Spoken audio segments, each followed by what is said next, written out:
Oke, kali ini gue mau merealisasikan komentar kalian dalam bentuk video lagi. Dan komentar yang gue pilih adalah tentang pembahasan karakter Milia. Tapi sebelum itu gue mau kasih tahu dulu ya teman-teman, sebenarnya masih ada perdebatan untuk nama dari karakter yang satu ini. Di manganya, karakter ini disebutkan sebagai Milia. Namun jika memakai nama itu, maka nantinya pasti akan ada yang ngomong, "Bang, bukannya Milia itu nama dari bawahnya Queen of Blood?" Nah, ini cuma kemungkinan gue aja teman-teman. Nampaknya ada beberapa terjemahan yang mungkin salah dalam menyebutkan nama kedua karakter ini. Tapi sekarang, nama dari bawahan Queen of Blood itu sudah dikoreksi dan diganti menjadi Mary. Namun nampaknya di fandomnya itu masih belum dibetulin tentang penamaan karakter ini. Dan karakter yang akan dibahas dalam video ini disebutkan sebagai Emilia, sedangkan nama dari bawahan Queen of Blood itu bernama Milia. Karena gak mau ada pertentangan lagi nih mengenai kedua karakter ini, jadi gue putuskan untuk memakai nama Milia untuk membahas karakter yang satu ini.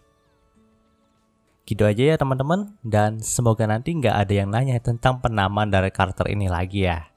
Oke, jika kita berbicara tentang Milia, maka kita harus membahas mengenai karakter villain pertama yang dihadapi oleh Shadow, selain bandit ya. Ya, dia adalah Viscount Olba, sang ayah dari Milia sendiri.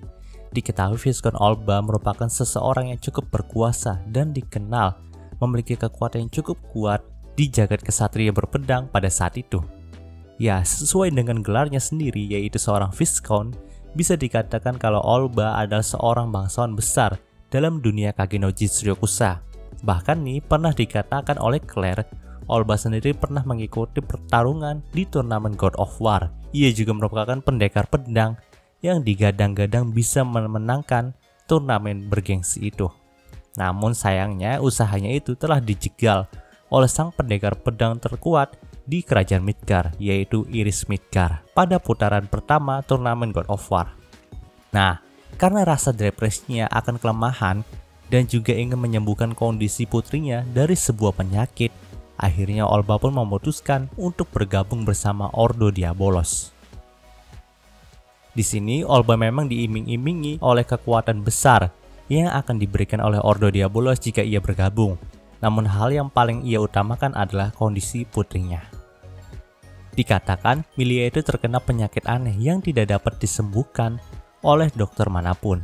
Ya, walaupun dengan kekayaan yang Olba miliki dan segala pengobatan dari semua dokter yang ia panggil, ia tetap tidak bisa menyembuhkan penyakit dari Milia. Nah, di sini memang masih belum dijelaskan apakah penyakit yang Milia derita itu. Namun melihat kondisi di mana semua dokter itu nggak bisa nyembuhin Milia, maka ada kemungkinan besar pada awalnya Milia itu memang terkena penyakit Demon Possession.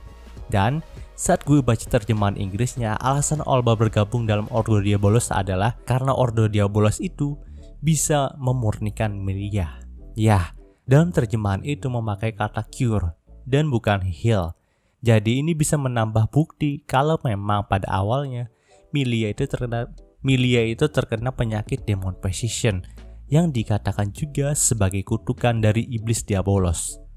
Hingga pada saat itu dia juga mempercayakan putrinya untuk diserahkan kepada Ordo Diabolos. Namun sayangnya Olba itu memilih untuk bergabung ke sisi yang salah, dan pada akhirnya ia pun harus terbunuh di tangan Shadow. Tapi sebelum ajal menjemputnya, ia pun sempat mengungkapkan kesedihannya karena ia tidak bisa menyembuhkan Milia. Pada akhirnya, nasib Milia pun tidak jelas pada saat itu, dan ia pun terlihat lagi pada manga art penculikan Alexia dalam wujud yang bukan sebagai manusia lagi, melainkan sebagai monster. Entah apa yang dilakukan oleh Ordo Diabolos kepada Milia sehingga wujudnya sudah berubah menjadi seperti itu. Bahkan saat diajak berbicara oleh Alexia saja, Milia itu hanya bisa membalasnya dengan refleks anggukan dan bukannya berbicara dengan bahasa manusia. Itu menunjukkan betapa parahnya kondisi Milia. Ya, harapan Olba untuk Milia bisa sembuh dan bisa menjadi putrinya yang ceria lagi kini sudah hilang. Dan pada saat itu saja masih ada peneliti dari Ordo Diabolos, tepatnya peneliti di tempat Zenon, yang sempat menyuntikkan sebuah cairan merah yang membuat Milia itu bermutasi lagi menjadi monster yang besar dan sangat ganas. Tapi terlepas dari keganasannya itu, Milia tetaplah seorang gadis kecil. di mana tepat pada saat Iris melakukan tebasan kepada Milia yang sudah bermutasi, Milia itu masih merengek kesakitan. Seakan-akan hanya badannya saja yang bermutasi, namun sebenarnya di balik tubuh monsternya itu masih terdapat jiwa gadis muda milik Milia. Bahkan, hal ini juga telah disampaikan langsung oleh Alpha kalau pada saat Iris menebas Milia, Milia itu merasa kesakitan. Dan Alpha pun sangat tidak tega melihat teriakan dari jiwa Milia yang kesakitan itu. Hingga pada akhirnya Alpha pun membebaskan Milia dari penderitaan yang ia rasakan itu. Alpha pun menggunakan pedangnya untuk membelah Milia menjadi dua bagian. Dan pada saat itu juga muncullah tubuh Milia dalam wujud gadis kecil. Nah, pada saat itu tubuh Milia itu sudah tidak bisa bergerak lagi dan kemungkinan dia sudah mati. Tepat pada saat terakhirnya, Milia itu masih memegang belati hadiah dari ayahnya, yaitu Viscount Olbah. Dalam gagang belati itu sudah bertuliskan "To my beloved daughter Milia", atau yang bisa diartikan "Untuk putri kesayanganku Milia". Melihat hal itu, Alpha pun sangat tersentuh dan berharap kalau Milia itu bisa tenang di alam sana. Setelah itu, sosok Alpha pun langsung menghilang begitu saja dengan Milia yang tidak diperlihatkan lagi. Nah, menurut informasi dari fandomnya, jasad Milia itu diambil oleh Ordo Diabolos dan dijadikan bahan eksperimen lagi di laboratorium rahasia yang ada di Midgar. Dan tentu saja, laboratorium itu dipimpin oleh Doem. Hingga pada akhirnya sosok Milia pun diperlihatkan lagi di chapter 190-an pada web novelnya.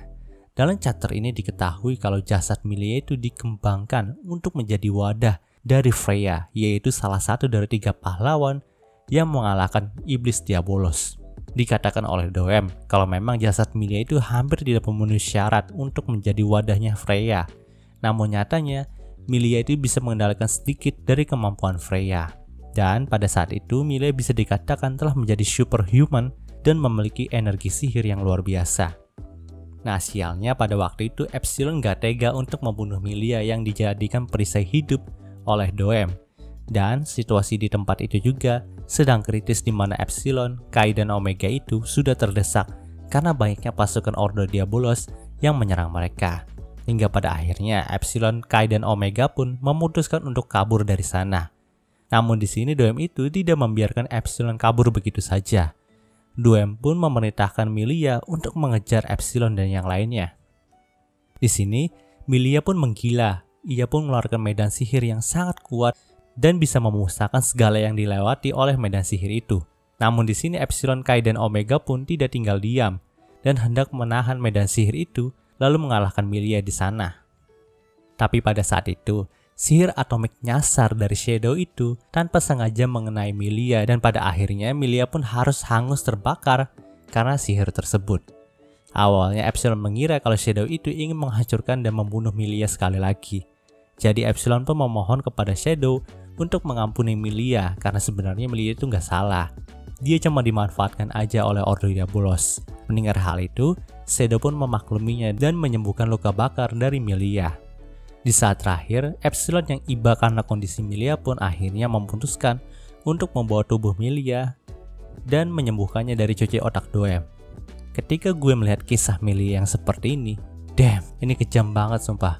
Buat seorang Aizawa Daisuke membuat karakter yang sesial Milia. Pada awalnya memang gue juga nggak terlalu ngelihat story dari karakter Milia ini. Ya karena gue terfokus sama sikap Enshikira yang geblek dan komedi-komedi yang disuguhkan oleh Kagenoji Shirokusa ini. Tapi nyatanya, di balik semua kelucuan dan keseruan yang kita lihat di series ini, ada karakter yang begitu menderita tanpa kita sadari. Oke, mungkin segitu dulu pembahasan dari karakter Milia yang satu ini. Jika kalian suka video ini, jangan lupa untuk like, komen, dan juga subscribe, dan juga share ya, agar gue lebih semangat lagi dalam membuat video dalam channel ini. Terima kasih telah mendengarkan sampai detik ini. Gue Gary Christopher, signing off. Goodbye Milia.